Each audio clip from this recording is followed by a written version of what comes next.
Hey everybody, I'm gonna work on a server today.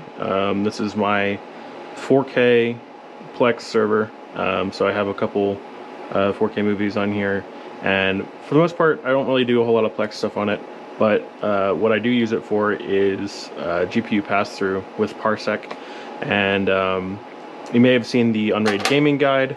That's what all of that culminated into this system here. So it's a Ryzen 3900X running it completely stock, 64 gig of DDR4, two 1660 Ti's, and a bunch of storage for games and whatnot. We have a 1000-watt, get these cables out of the way, we have a 1000-watt EVGA 1000 GQ power supply. And it's been running great. I run 2 Parsec systems on this, and so we can have a bunch of different people playing at the same time across 2 different machines. It's been working great. So what my plan is, I've got a 1080 Ti in my main machine, and when I'm able to get a 3080, which might be some time from now, I'm going to get a 3080 and then take the 1080 Ti from that machine, and it's going to come into here, and then when Zen 3 comes out, which may be before or after, Zen 3 comes out, this motherboard with whatever the new Zen 3 processor is going to my desktop, and then the 9900KS is coming into here. The 9900KS has not as many cores as the 3900X. It's only 8 core 16 thread versus 12 core 24 thread. So I'm going to cut down to 1 VM now, and then sort of stack up my storage that way I can have all of my games and stuff on that 1 VM. So I'm going to be removing one of these 1660 Ti's for now, and then hopefully I'll do the system shuffle a little bit later, you know, as things start to come out and become available. But I do need to add some hard drives, so I've got some hard drives here. I got 2 10 terabytes and a couple old 6 terabyte Reds. These 10 terabytes were provided to me from Bit Deals, and they've been an awesome partner with serverbuilds.net, so check them out. And these are Seagate Enterprise Capacity HDD V6 10 terabyte. They're actually really cool because the entire chassis is metal. It's one gigantic heatsink, whereas I don't think these are, I mean, maybe they are metal, but they're not exposed aluminum or whatever that is. Only the top is. So I think the Seagates are pretty cool. I've got a mix of 10 and 12s in here right now, and I'm about 70% full. I've been archiving a little bit of YouTube, and I went from about 55% to 70% in a little over a day, so do need to expand that storage. I'm quite full up on SATA right now. I've got, let's look here. Okay, I've got a SATA card in there, and that's got 2 ports. I've got 6 ports down here, so I got, I believe it's 4 10s and 4 12s. What I'm going to do is take this guy. This is an HP 12 gigabit SAS controller. I'm gonna install this one, probably grab another one of these cables, and then rewire everything into just that one card, and hopefully we can have a little bit more expansion. Of course, this is a Rosewell 15 bay, so I will have one more bay. But I do have a couple of these, well, I mean a couple other, this is all 2.5 drives here. So all those 2.5 drives, I'm probably gonna put like a quad stack of 2.5s in here eventually for another cache pool, because I'm running the Unrated beta on here, and I can have multiple cache pools. So, anything else to say about this guy? There's a 2 terabyte NVMe down here, and there's a 1 terabyte up there. The 1 terabyte is the cache. 2 terabyte is just for the VMs. So I had 2 VMs running off of this 2 terabyte. They both had about 1 terabyte each. It's okay. It's like, it works, and the performance should be a lot better with just the 1 VM. and then I'll have some more space too. And then below this 1660 Ti is actually a 10 gig Intel, I think it's an X520 of some sort, but it's base T, so it's Ethernet. But that goes right into my Ethernet switch that's in the back, that's 10 gig. So yeah, I have my work cut out for me a little bit. I think the easiest thing for me to do is just to install these drives first. So I'm gonna move these cables. I already pulled the drive rails that I need. I've got 4 sets of these nice little purple guys from Rosewell. And yeah, so I'll do that real quick. Pull out the GPU. If you can't tell, this is all in my closet, my master closet, by the way. So you may see, you know, clothes and whatnot, but it works really well. It's not too loud, and it may sound louder on the camera than it actually is.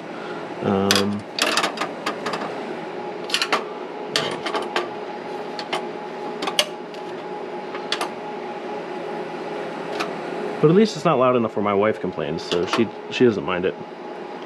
It keeps our bathroom warm, but not hot. I'd say it's probably like 80 degrees, like 78.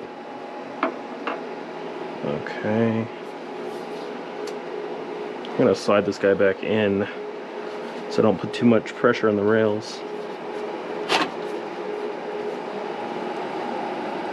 So I already have these SATA splitters custom done.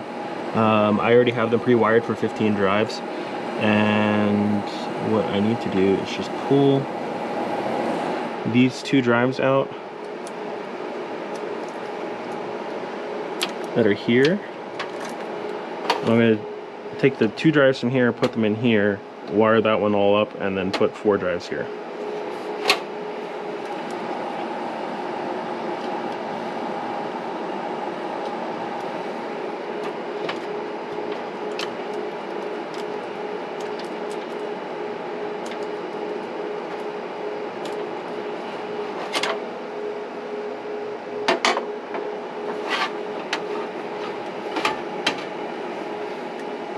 So it looks like these guys are a little dusty, but I'm trying to see what.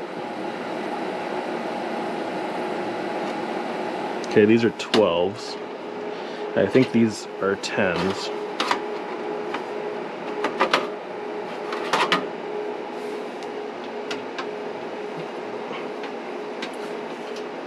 Oh, these are also 12s. Nice.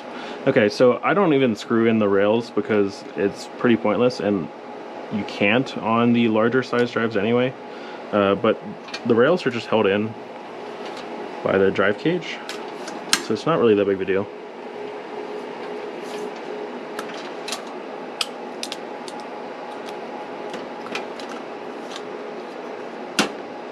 And a lot of people have been complaining over the past, I don't know, year or so that they don't have hot swap. And yeah, hot swap is nice, but if you don't have it, it's really not that big of a deal, because I use the time when I'm changing drives or adding drives to maintain my server.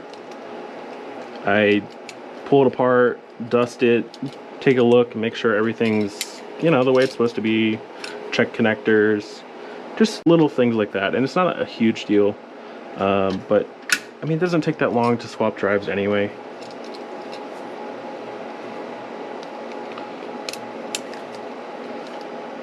And usually, even if I have hot swap, I still shut down just to swap the drives. So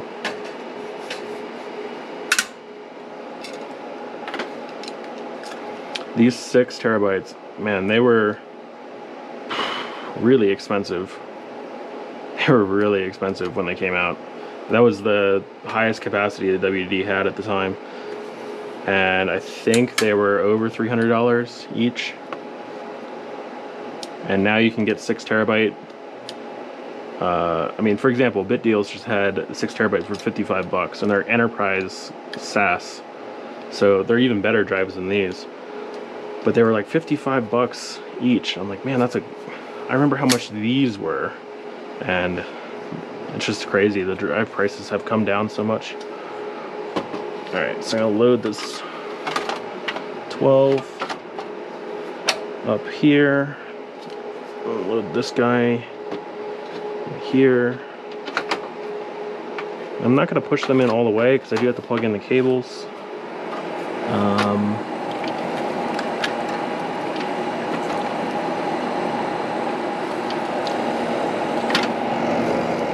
Yeah, so this is, I don't know, hopefully you can see this. If you can't, sorry. These cables are from the SATA mod, because you do have to do the 3.3 volt mod, and it's all in the Discord, and I think we're gonna make a forum post on how to do it. It's super simple. You literally just remove a wire. There's 5 wires, and it's the one closest to the L connector. But that lets you run any of the WD shuckable drives or SAS drives off of just standard SATA power.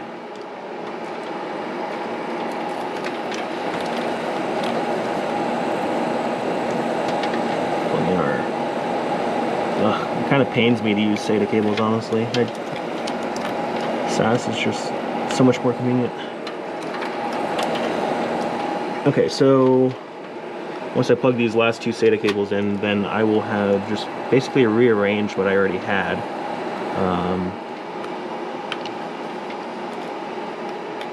Alright, there's the last one. Okay, now I can push this guy back. That kind of locks in there. Just screw it down. You don't have to screw it down, but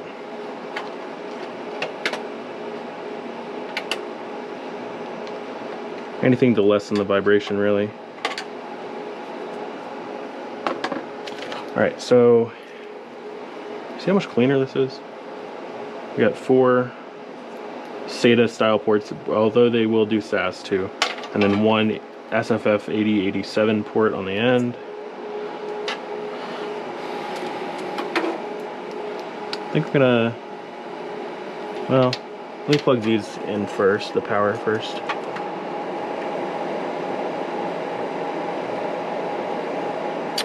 The BitDeal's 10 terabyte drives that I have here, the Seagate ones, are actually kind of interesting because they're enterprise SATA, and that's not something you see very often.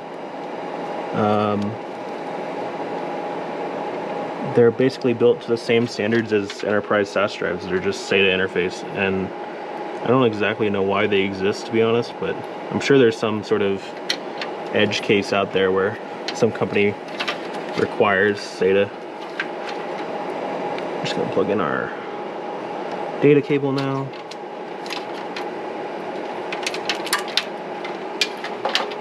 The downside of these cables is they get a little twisted sometimes.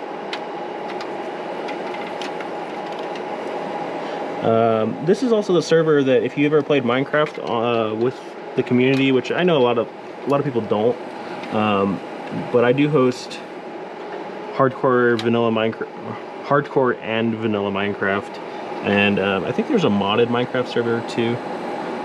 We also host a Rust server. All of that's being hosted on this box, so it will be nice once we get the 9900 KS in here, which, you know, it could be a couple months or whatever, but that will have even better single core performance, so those servers will run even better. But they've been running pretty great so far. I think our Rust server is pretty popular. Alright, that's wired up. Shove this guy back in there.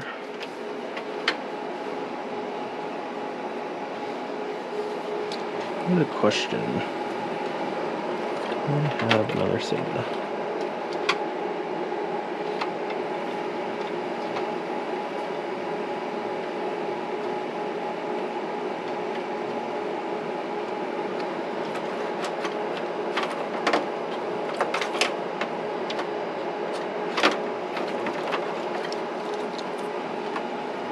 So I do have another SATA cable. What I'm going to do, because I'm running a lot more drives now, I'm going to split off some of these drives into another SATA.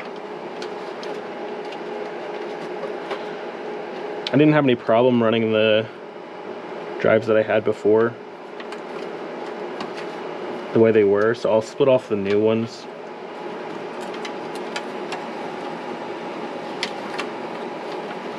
Just gotta get the SATA cable underneath the fan wall. Jesus.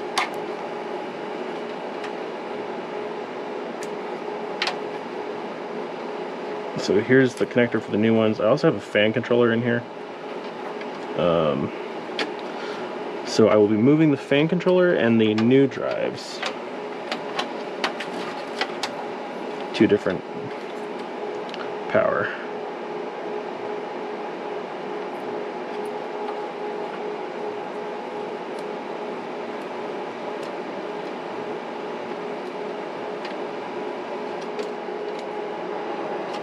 Lost the fan controller.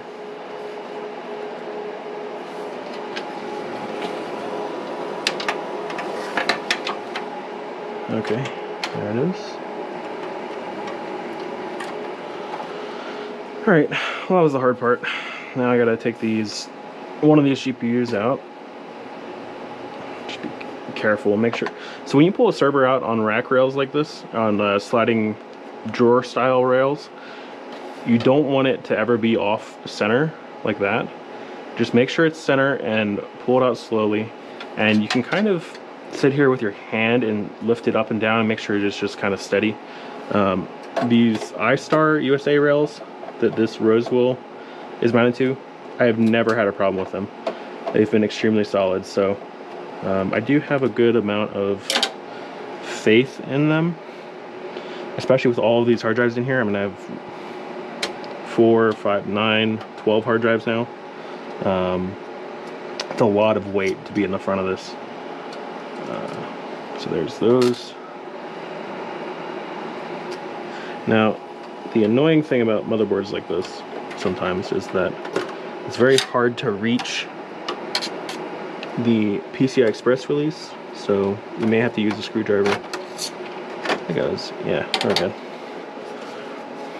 So this is a EVGA 1660 Ti. It's absolutely identical to the other one that's in there. These cards are fantastic. They have the new Turing NVENC, which is the updated NVIDIA encoder. So they work even better for parsec than they would, than like a 1060 or 1070, even a 1080 Ti would. So technically my parsec experience will be downgraded slightly when I put the 1080 Ti in here, but the 1080 Ti is way faster, so I can run more demanding games. Plus it's just, I don't know, it'll be cool because it's water cooled, so I'll strap the water cooling unit to the fan wall and it'll look nice. But for the money, these 1660 Ti's, you can get them for less than 200 bucks. They're probably going to drop even more now that the 3000 series is out, and once the lower end 3000 series starts dropping, these will drop even more. But they don't have the RTX that like the 2000 series does. It's the same core, just no RTX features. Again, updated encoders, so parsec looks really nice. Yeah, I just love them. They're tiny and great. So still gonna stick with one, and that's that guy there.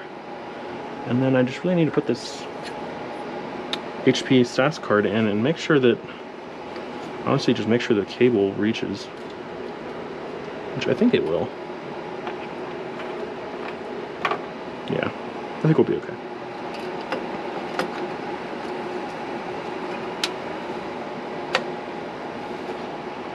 And you can see the big heatsink right here. That's the 2 terabyte NVMe. And then there's another heatsink down here, and that's the 1 terabyte for the cache.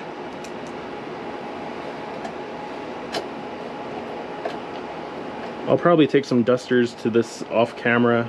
As you can see, my CPU heatsink is pretty dusty in there, and there's a little bit of dust in these fans, but nothing too bad. Other thing, it is a server, so I turned eco mode. Well, okay, now eco mode's off. I wanted to make sure that eco mode was off on this PSU. So basically, eco mode just turns the fan off when it's not needed. I really want to keep this fan running to hopefully extend the life of the PSU, but also use it as another exhaust and keep air moving sort of just through here a little bit better. So yeah, I'm just gonna plug in that SAS cable. You know what? I'm gonna plug it into the bottom one. That way, if and when I need to plug in another one, I can get to it a little bit easier. And then we're going to take our other screw, just so I don't lose it. I don't have a bracket, like a filler bracket on the back.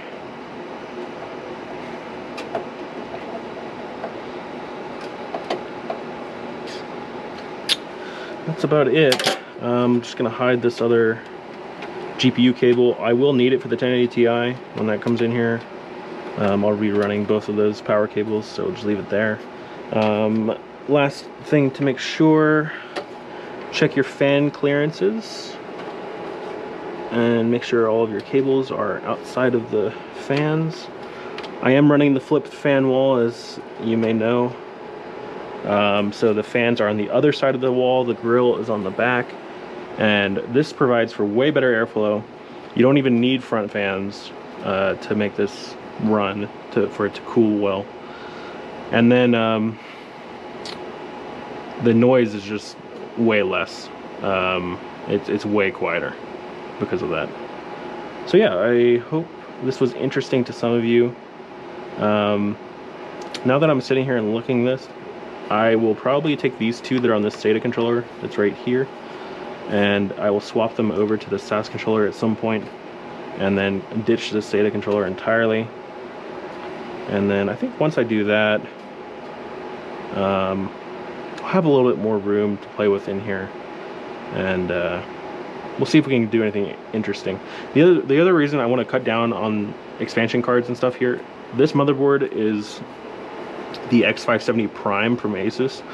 It has a lot of PCI Express expansion. It has 3 X16 size slots and 3 X1 slots. I believe the motherboard that I have for my 9900KS doesn't have as many expansion slots. So I'm trying to cut down just the number of cards in general, so that when I do transition to that board, whenever that is a thing, I won't have to worry about, you know, making a game time decision on what cards to cut and whatnot. So yeah, hopefully you enjoyed a little bit about me talking about the server that I run. Again, this isn't my main server. This is my play around, parsec, and 4K content, like YouTube backups, stuff like that. So nothing too serious going on here, and it's nice that I can do this in the middle of the day and not have to worry about maintaining uptime or anything like that. But hopefully soon I can talk to you more about my rack and get all this cleaned up. I've got all these 2.5 drives to go through, a bunch of SSDs, got these Dell 5070s, have an upside down HP gaming laptop, which I also use for parsec, MacBook Pro, 3 2U that are basically 290s. Like I was saying, I have all my HP 290s that I've now decommissioned. I'm still using 2, they're on the back side of my rack. There's all of the hard drive cases, excuse me, that I use to transport all of my hard drives with. And then underneath this server down here, we've got the Storinator, and then a Qualys network appliance, like firewall appliance, that I haven't put in use yet. And then all of my UPSs and stuff are down underneath. And then I've got random boxes and stuff I need to clean up since we just moved. So yeah, I definitely have my work cut out for me. But again, hopefully you enjoyed this video and my ramblings about my server. I will catch you guys in the next one. See you later.